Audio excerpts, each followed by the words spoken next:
Happy Monday, everybody. Welcome to Sports Tonight. Beautiful weekend of sports. We're just rounding off some great NFL football games this past weekend. Lots of action in both college and pro. We'll touch on sort of all those things as we get through the show. But first thing, let's start it off with the Falcons. Big win. Big win yesterday, 25-24 over the Green Bay Packers. A lot of the things I talked about on Friday that I wanted to see from the Falcons offense, Desmond Ridder as a quarterback, and just the team in general are a lot of things you saw yesterday. First of all, you got the win. Get to 2-0. First time getting to 2-0 since 2017. That's always the most important thing, is getting the dub.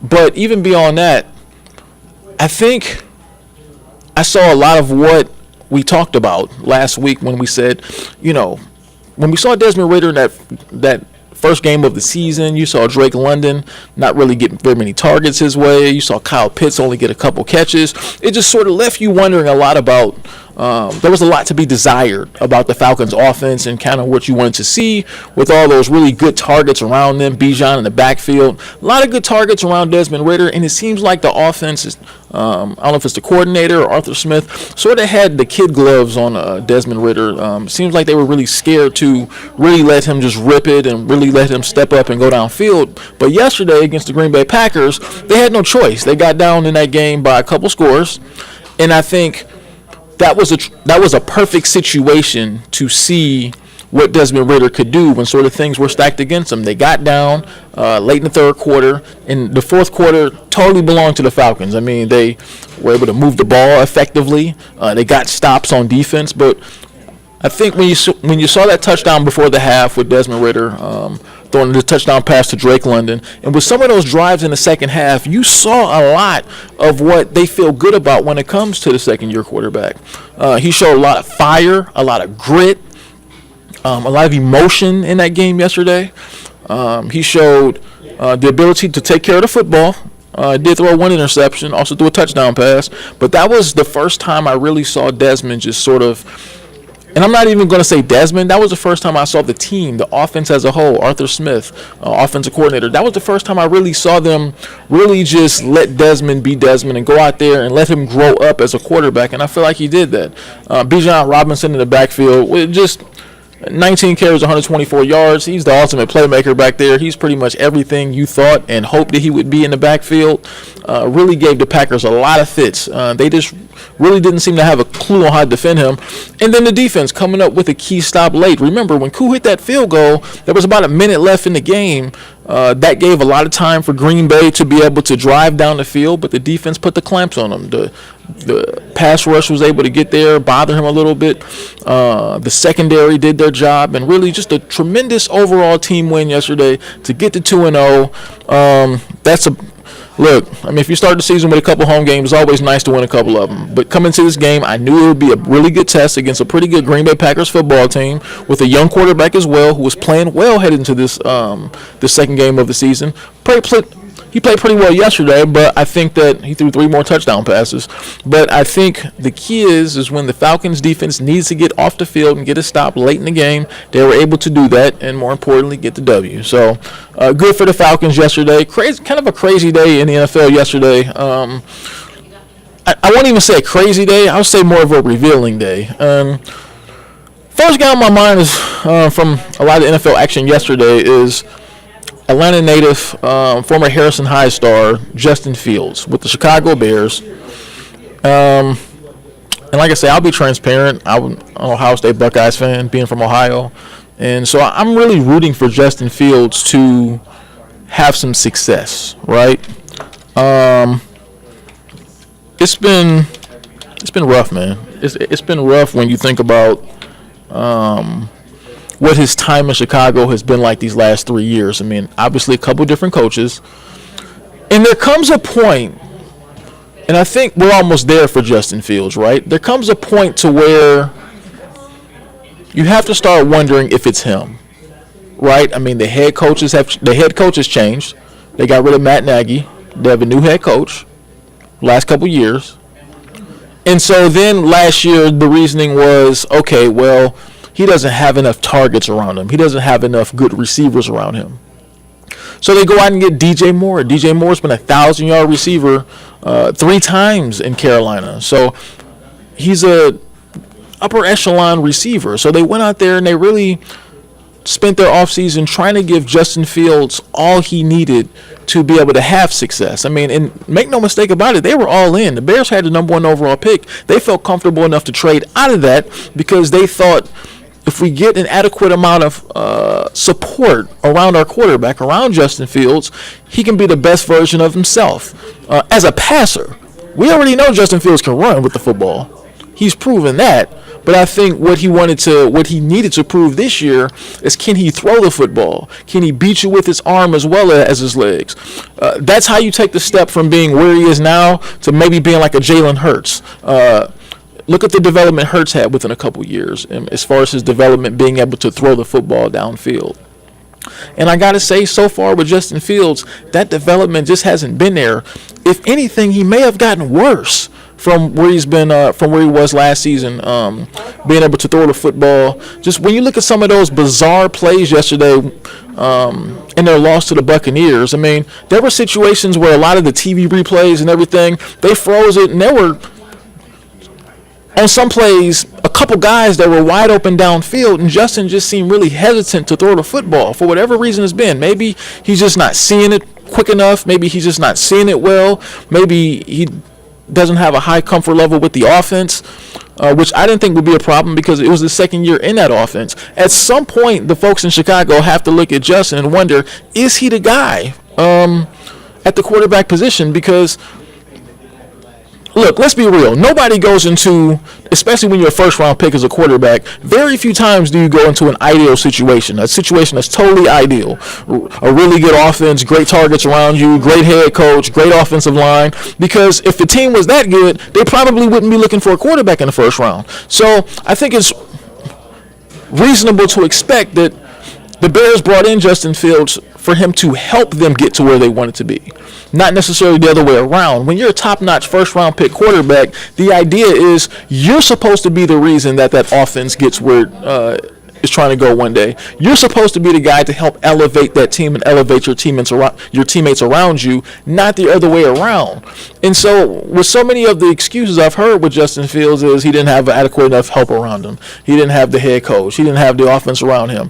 But they've changed all those things, and Justin Fields is still playing the same. So now you have to turn your eyes back to him and go, is he the guy for that team at the quarterback position? I think it's fair to wonder that at this point. I'm not saying that he can't be. I'm not saying that he won't be. I'm saying right now, as we stand right here, it looks like he's not the guy. It looks like he's another Ohio State quarterback that haven't made the transition to the NFL game for whatever reason. C.J. Stroud went to Ohio State. He had a big-time statistical passing game yesterday for Houston. So it looks, and that's the thing, it looks like C.J. Stroud is ahead of where Justin Fields is right now as a passer. And he just got to the league. This is only his second NFL game. And this is year 3 for Justin, actually being on the field playing. So, yeah, that's concerning. And look, we all want him to do well. I watched him at Ohio State. I'm an Ohio State fan. Fans around here want to see him do well. He's a former Harrison High star.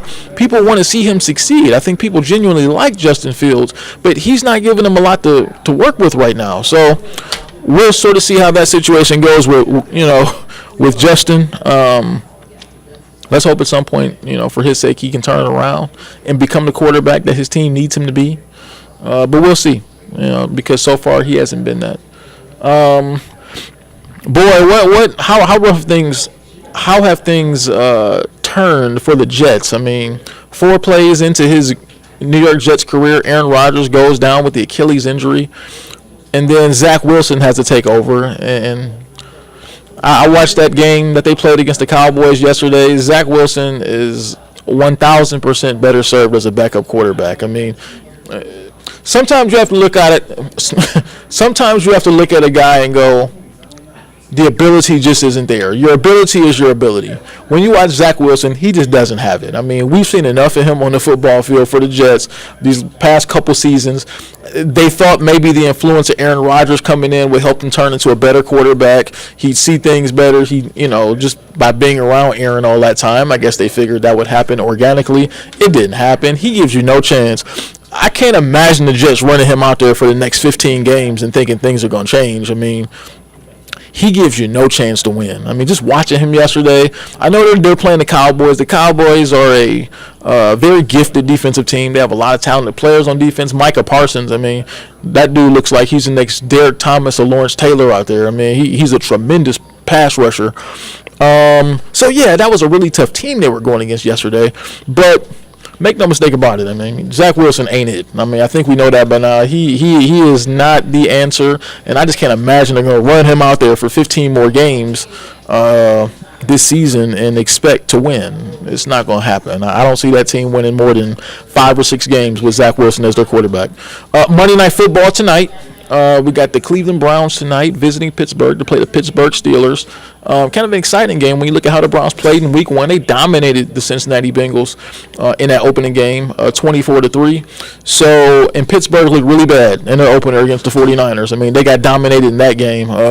Kenny Pickett, that's another one. He's on the clock, right? I mean, Kenny Pickett plays for a very patient organization, an organization that does things the right way. So I don't think they're gonna be hasty with his development, but at some point he's got to prove something. And so far in a season, and now we're 2 games into this season, I haven't seen that much positive from Kenny Pickett. I mean, he seems like to be a very gritty, tough quarterback, but he hasn't showed the kind of ability. And look, there's a lot of people who feel like George Pickens, the wide receiver from UGA, the former UGA star, could be one of the elite receivers in the NFL if he had a quarterback. And right now, it doesn't appear he does. If you look at Kenny Pickett and what he's been so far for the Steelers, he hasn't been it so far. He hasn't been what that team needs. And the Browns defense look hungry. I mean, when you look at them against the Bengals last week, they shut down Joe Burrow. So do you think for 1 second they're going to let Kenny Pickett pick them apart? I don't think so, but we'll see. I mean,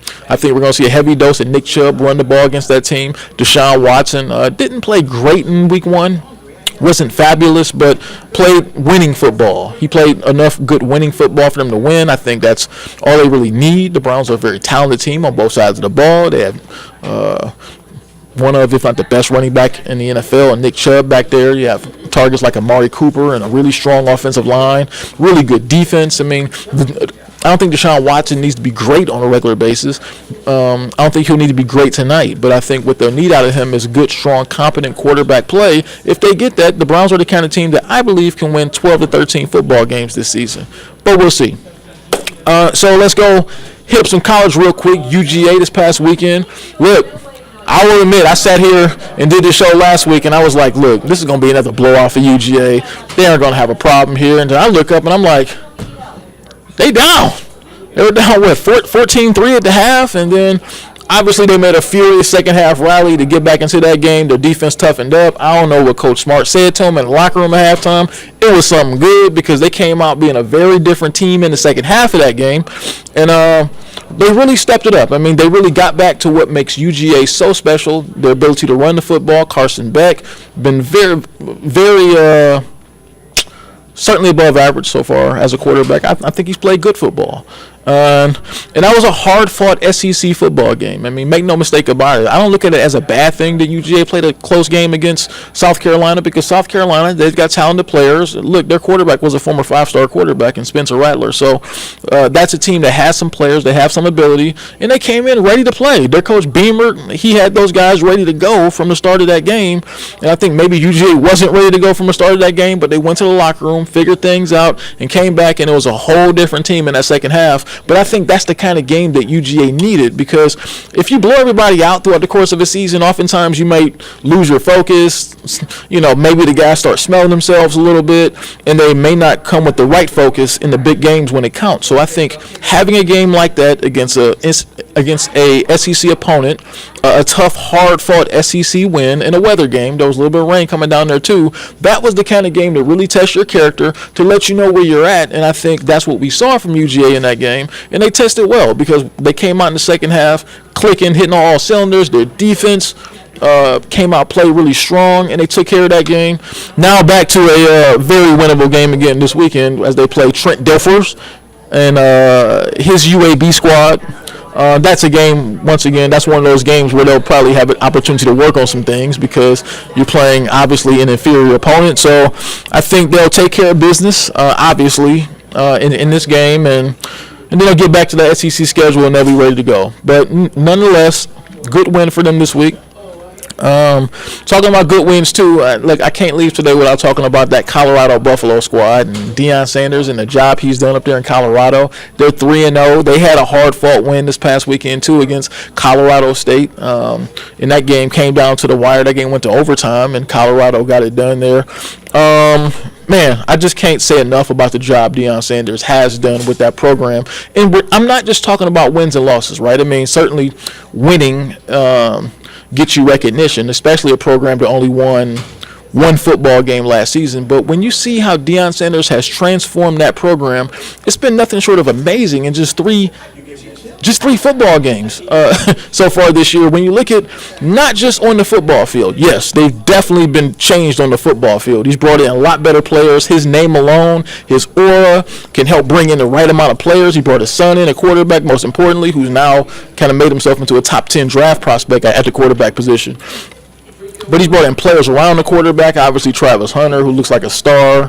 He went down in that game. Let's hope he gets back soon, too. But just look at all the celebrities that come to these games. Look at all these celebrities that come to these Colorado games that are drawn to Deion, that are drawn to that team. That's what you were hoping to get when you bring in a Deion Sanders. That's why I sat here on this show about as soon as the college football season ended, and I thought Georgia Tech should have made a really good run for Deion Sanders. And that's not to say anything against Brent Key. I think he's doing a good job at Georgia Tech, but he ain't Deion Sanders, right? He doesn't have that aura that Deion has to be able to bring in certain players. And I think that's why I was so adamant about it, that I thought Georgia Tech would go hard for Deion, because I know what he brings to the table. He brings to the table things that only a guy like Deion Sanders can bring. He brings attention. He brings in money to a program. And I just don't know why more big programs like Georgia Tech didn't take a closer look and didn't really see through to what Deion could be long term. Because just think if he's done what he's done in Boulder, Colorado, could you imagine him being a head coach here in the city of Atlanta? Are you kidding me? When you think about just already the glitz and glamour around Atlanta, Georgia, as it is from a celebrity standpoint, when you think about Deion's persona in Atlanta at Georgia Tech, are you kidding me? I believe 4- and 5-star guys would have been rushing to go to Georgia Tech. That's what I was looking at. And when I see what he's done in Boulder, Colorado, you mean to tell me he couldn't do that in Atlanta? Georgia Tech missed a boat. I mean, I don't know about the particulars. I don't know if it was offered to him. I know they had some interest, but I believe they totally missed the boat on that situation, because that same spotlight that's on Colorado right now would have been on Georgia Tech had they made that hire. But it is what it is, and each school have gotten what they got. So that's been Sports Tonight here on a Monday. Once again, I'm sports producer Scott Pennyman. I look forward to later on this week really digging into some more sports topics. There's a lot out there. Obviously, we got a couple of different Monday Night Football games tonight, too. Also, we got the Saints and the Panthers. Obviously, that's of interest to people around here. That's an NFC South game. Right now, when you look at the division, you got the Buccaneers at 2-0. You got the Falcons at 2-0.